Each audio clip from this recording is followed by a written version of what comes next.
2024 was a good year. 2025 looks like it could be just as good. And like every turn of the calendar, I want to let you guys know about what JRPGs we're going to be getting, and brace yourself, because the first quarter of 2025 is stacked. Good luck.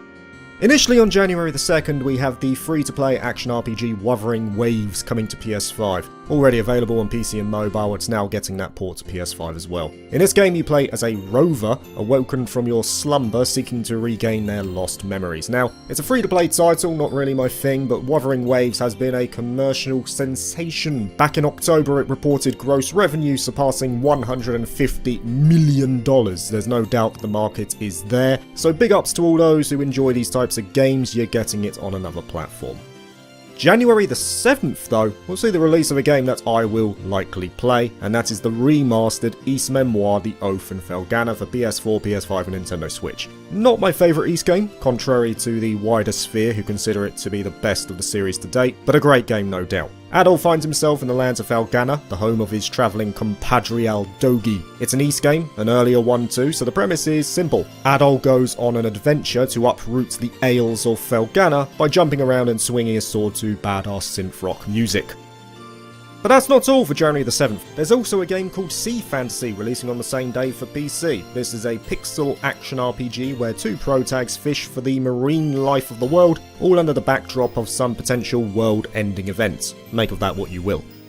Jumping forward to January the 10th now, and it's for the action RPG Freedom Wars Remastered, coming to PS4, PS5, Nintendo Switch and PC. Now, the original released back in 2014 for the severely underrated Vita, and it garnered a niche yet devoted following, so much so that the reception to the news of a remaster was overwhelmingly positive. Freedom Wars is set in a dystopian future where Earth's resources are depleted, and humanity fights over the remaining stores in various prisons called panopticons. And that's not all, because another remaster is up for January the 17th too, and this is for Action RPG Tales of Graces F Remastered, coming to all modern platforms. There seems to be a push by Bamco recently to remaster a decent amount of the old titles as part of the 30th anniversary of the series, and I fully expect that, on top of Symphonia and Graces F, we'll be getting a few more like Xillia, which was previously leaked too. Graces F, though, is centered around the journey of Asbel and his companions as they adventure through the world of Athenia, a land ripe with greenery and vegetation. Now we jump quite a bit further forward into January now, right near the end on the 28th for spin-off action RPG Neptunia Riders vs Dogus, coming to PS4, PS5 and Nintendo Switch. Very much a niche title of an already niche franchise. It is motorbikes, it's set outside the world of game industry, and I wager it'll have a lot of that Neptunia wackiness. Now only one more game for January, yeah, only 7. It's an SRPG for January the 30th called Phantom Brave: The Lost Hero, PS4, PS5, Nintendo Switch and PC. It's worth noting though, the PC version releases in spring. Now The Lost Hero was a surprise announcement for many, a sequel that came out of nowhere, and damn do Nippon Ichi Software need a hit right now following their commercial woes. Remains to be seen how this one will do. It's an SRPG that allows for free movement on a gridless map, so plenty of freedom on offer with its gameplay at least. Now turning the page to February the 14th, Valentine's Day if you will, you can either make love with your significant other, or make love to Daybreak II, your choice. It's the direct sequel to Trails Through Daybreak, evidently, coming to PS4, PS5, Nintendo Switch and PC, and utilises the same turn-based action hybrid style of its forebear. Daybreak 2 sees us once again rejoin the likes of Van and Elaine as they work to discover the mystery surrounding a strange augment-like device and a sinister new foe. Skipping forward to February the 28th now, because Like a Dragon is up to the podium with Pirate Yakuza in Hawaii. An action RPG spin-off centered around Majima, it's coming to PS4, PS5, Xbox One and Series and PC. The protag, Majima, has lost his memory and reinvents himself as a pirate of the open seas, because who doesn't want to be a pirate? It's going to be wacky, it's going to be fun, expect good things from this. But if spin-offs aren't your thing and you prefer knocking out massive game around a vast world, then maybe Monster Hunter Wilds will have you covered, releasing on the same day, February the 28th, 2025, PS5, Xbox Series and PC. This one will do well. Monster Hunter is a well-loved franchise, it's a new mainline entry from Capcom, and the gameplay loop of taking out big monsters, making equipment, and then taking out bigger monsters will very much be the addictive core of the game. Now, over to March, and on the 6th, we're going to see the release of the much-anticipated turn-based RPG bundle for Suikoden 1 and 2 HD Remaster, coming to all modern platforms. It's going to be based on the PSP version, so don't expect any additions from the Saturn variants, but of course, like any remaster, the quality of life features will be rife, and bugs from the previous collection are going to be fixed. The games themselves, well, Suikoden 2 in particular is considered by some as the best JRPG ever made, so I'd like to believe those who have no background with the series are in for a treat here. And you'll likely need that time, 14 days to be exact, because come March the 20th, you'll be playing something just as grand. Xenoblade Chronicles X Definitive Edition for Nintendo Switch. Yes, it is finally freed from Wii U purgatory and it's never looked so good. Arguably the only blot for the Xenoblade series due to its lack of accessibility, having this title now available on the Switch ensures that one of the best RPG franchises ever made is now all there on a single little handheld. But while you guys play, no doubt a fantastic game in Xenoblade Chronicles X, I am going to be playing the game that releases the day after. March the 21st will see the doors open to Atelier Yumia, the Alchemist of Memories and the Envisioned Land. I'll put this out there now, this here is one of my 3 most anticipated games of 2025. I'd like to think I've made my love for the Atelier series abundantly and copiously clear in the past few years. And Yumia is touted as the most ambitious Atelier yet, spurred by the commercial success of Riser. No doubt I am excited for it. And that feeling remains for the final confirmed release date title, which is the SRPG 100-line Last Defense Academy, coming to PC and Nintendo Switch for April 24th. It's getting published by Xseed Games and is quite clearly from the minds of those who gave us Danganronpa and the Zero Escape series. Takumi Sumino, an average teenager, because why wouldn't he be, gets isekai'd to the Last Defense Academy along with 14 other students, and it's their duty as a special defense force to defend the school from monster invaders for the next 100 days. Interesting premise, and expect some mind-twisting narrative shenanigans too, as befitting this developer. Moving over to the JRPGs that only have release windows now, starting with Dungeon RPG Labyrinth of Touhou Tri, The Dreaming Girls and the Mysterious Orbs. These titles are just sentences now. It was apparently due out between winter 2024 and spring 2025, and as of the time of writing, we've heard nothing, so I'm going to assume it's coming out sometime in early 2025 for PC. It's a fan-made Touhou project RPG with around 50 hours of gameplay. Customization was evidently the crux of this game. A party of up to 12 can be used at any time, and you have over 1,000 skills to work with. And that feeling of uncertainty, at least concerning release windows, rings true especially for this next game, the social slow life RPG Fantasy Life I, The Girl Who Steals Time, due out in April 2025 for Nintendo Switch. Part of me was debating even putting it here, because it was delayed from 2023, then delayed from 2024.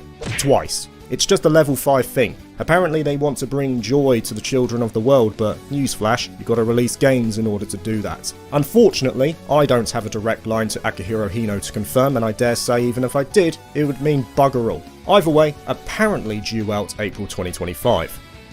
Thankfully, Sabotage Studios do not have the same spotty track record when it comes to releasing games. They're going to be giving us the Sea of Stars DLC Throes of the Watchmaker in spring 2025. For all modern platforms, of course, turn-based RPG like before. Now, Sea of Stars did get a free DLC recently, but I can't speak on it as I don't have any desire to revisit Sea of Stars, and I confess the same holds true for Throes of the Watchmaker too. I liked Sea of Stars, but nowhere near as much as many others, so this new adventure I would imagine is more aimed at those who are on board with the game's initial offering. Saying that, the next one also releasing in spring 2025 is one of the games I'm keeping a more watchful eye on. Action RPG spin-off Rune Factory Guardians of Azuma releasing for Nintendo Switch and PC. Now, I have very little background with Rune Factory as a series, I've only played one of the games, but I'm liking what they've shown so far in trailers. Guardians of Azuma looks quite pleasing for my personal tastes. It's set in the east of the Rune Factory universe, and sees you take on the role of an Earth Dancer to battle the corruption spreading around Azuma. And spring, as yet another game I'm keeping a watchful eye on. A surprise announcement of 2024, it has to be said, in Clair Obscur Expedition 33. A very impressive looking turn-based RPG coming to PS5 series and PC. It's focused on a journey where a group is making their way towards the so-called Paintress, all the while battling enemies in a turn-based format that places importance on timing of button presses. For real, I was digging what I saw. Granted, it's a trailer, you can't judge a game till you actually play it, but man, they've made a really good first impression here. We're not done with spring though. A couple more games for that period are to come yet, and one of them is the remastered Lunar collection for PS4, PS5, Xbox One, Series and PC. Turn-based RPG if you've played the original. I am not one of those people. I have never played Lunar, so all I can say is, bring it on, lad. Bring it on. Both of them. I've made more of an effort to play older titles recently, and Lunar was 100% on my backlog, so now that it's getting a remaster, there is nothing holding me back anymore. A bundle of Silver Star Story and Eternal Blue on modern platforms is a no-brainer. This next one though, not as excited, or at least not for what I look for in a game. It's a turn-based RPG once again, was delayed from 2024 to spring 2025, and it's Puella Magi Madoka Magica Magia Etc., releasing for PC and mobile. Free-to-play RPG, like I said for Wuthering Waves, that isn't my thing, and despite it including characters from the original series, which I did love, it also includes characters from the spin-off too, which I never really latched onto, and it's also going to be recreating stories from both of them, so whatever I guess. The penultimate title will be this little number from the developers of Crosscode. It's an action RPG once again from them, and it's called Alabaster Dawn, coming to PC, and as of yet, unspecified consoles. Now, while the game hasn't been stated as coming out in 2025, I feel it's fine to put it here as it is due to come out for early access in late 2025, with a demo also due out in early 2025, so you'll at least get a taste of what the game has to offer. Apparently its gameplay is inspired by the likes of Crosscode, evidently, Devil May Cry and Kingdom Hearts.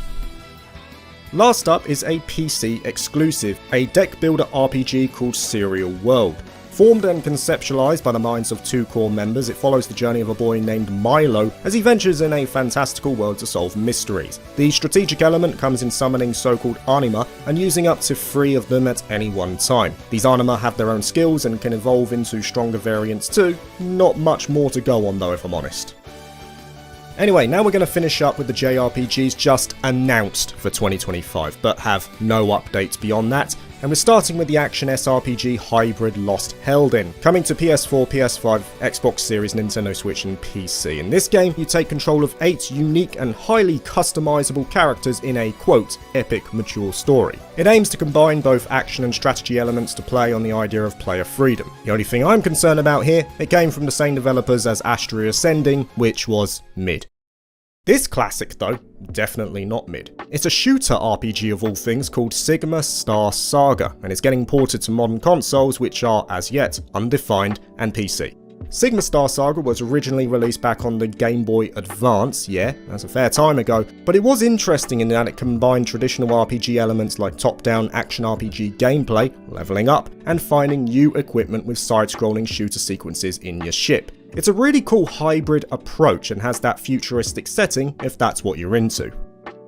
Anyway, next up is Paraside Duality Unbound, releasing for PS4, PS5, Xbox Series, Nintendo Switch and PC. It's an SRPG. This one is set in a world on the brink of collapse as the remnants of Earth attempt to defend it against extraterrestrial threats. This game is going for the cosmic horror angle and places a lot of focus on its duality manipulation mechanic, the idea that your decisions shape the story and environment around you, and that every decision has 2 sides to consider. It'll be interesting to see how that system evolves as the game progresses. Now this next game is a revisit to a fairly well-known franchise from Idea Factory. It's the spin-off roguelite RPG Death End Request Code Z or Code Zion for PS4, PS5 and Nintendo Switch. It originally was only coming to Japan, but now it's also coming to the West as well, though the date remains unknown to us. Now again, I have zero background with Death End Request, but in the same breath, it is the only Idea Factory franchise I have any interest in looking into. So I might actually give this one a gander if it's not too heavily woven into the current story of the series. At present, we don't know too much about it outside of a basic scenario surrounding the plot. One series that I do have a lot of time for though is Utawarerumono, and it looks like the first Zan game is coming to PC in 2025. It's already on PS4 for your info too. Now Zan is basically an abridged version of the story from Mask of Deception, which originally is a visual novel SRPG hybrid. For me personally, I think Utawarerumono should be experienced with the original visual novel versions as they add the most detail to the world and characters, and I think it does disservice to go for something more bare in comparison, especially when the story and world is so rich. That's just me though. Regardless, since we're mentioning Utawarerumono, I think that it's only right that we stick with it with this next entry, which is the next mainline title in the series, turn-based RPG Utawarerumono Shiroe no Michishirube. Now at present, it's only coming to Japan, but the reason I'm fine in mentioning it is that it will definitely come west as well. It may not be the same year, but just like Monochrome Mobius, I expect we will get it in the west too. After the events of Monochrome Mobius, I am very much looking forward to this sequel, which it appears to be, and no doubt it's on my radar despite us not knowing much about it at present outside of it being a culmination of everything in the series till this point. Now talking about long-running and rich franchises, we're taking a gander at Fate Extra Record next, turn-based RPG releasing for PS4, PS5, Nintendo Switch and PC. This is a remake of the original game from 2010 and was the first RPG based in the Fate universe. It's going to have an expanded scenario, refreshed graphics, and one would think a more streamlined turn-based approach too. Like many of the Fate games, it's focused on the Holy Grail War, where servants and masters fight against each other to have their wish granted, using the essence of their defeated foes to fuel the vessel, though it does get more complex as the war proceeds. Complexity, though, is not something I would expect from this next entry, which is an action RPG called Might Raya, releasing for PC, a hero action-adventure game. Definitely getting My Hero Academia or Shy vibes from this, present-day Metropolis, high school protag with superpowers, check all those boxes. Definitely looks like one of those games that you just have a good time with and mostly switch your brain off for. Which cannot be said for the next turn-based entry, as the franchise it comes from is all about thinking and coming up with the best solutions. It's Atelier once again, in Atelier Resliana, the Red Alchemist and the White Guardian, releasing for PS4, PS5, Nintendo Switch and PC. Now here's the thing, I care very little for Atelier Resliana. It's just there for me and I'll never acknowledge it as a mainline game, which is why at first I didn't pay much attention to this announcement. I figured it was just more of the same. I maintained that thought process until they stated the platforms. The platforms alone hinted that this would be different from the free-to-play entry, and sure enough, it is. It's been confirmed that this entry will be set in the world of Resliana, but will be a completely offline spin-off. So yeah, I am on board now, and it's probably just Koei Tecmo deciding to use more of those shiny assets from the source material. While I have no love for the original Resliana, I do concede that it looked amazing, so why not use more of it? And in addition, for those who don't appreciate the more action-centric approach that Atelier is seemingly going down nowadays, like with Ryza and Yumia, maybe games like this that appear to be sticking to a turn-based format will allow older fans of the likes of Dusk and Arlen to feel a sense of familiarity. Right, we're coming up to the end now, 2 more games, and the first is an action RPG which was originally only on the PS5, now coming to PC. Stellar Blade. Hell yes, give me Stellar Blade. I have no idea what the game entails, I was confident it would come to PC eventually. The signs were there from the developer Shift Up Games, and sure enough, it is now. High octane action, beautiful graphics, and protagonist, it has to be said. It just ticks all the boxes for me. So yes, yes, yes, yes, yes, yes, yes.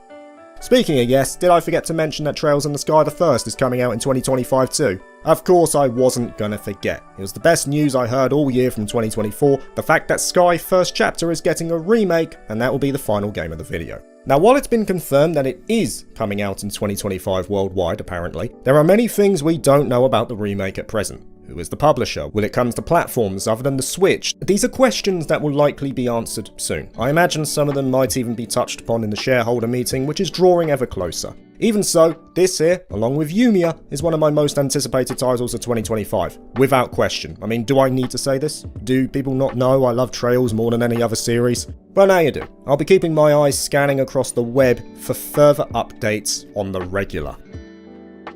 Thank you for watching this video. If you liked it, please like and subscribe for more JRPG content and consider joining my Patreon if you're interested. Peace.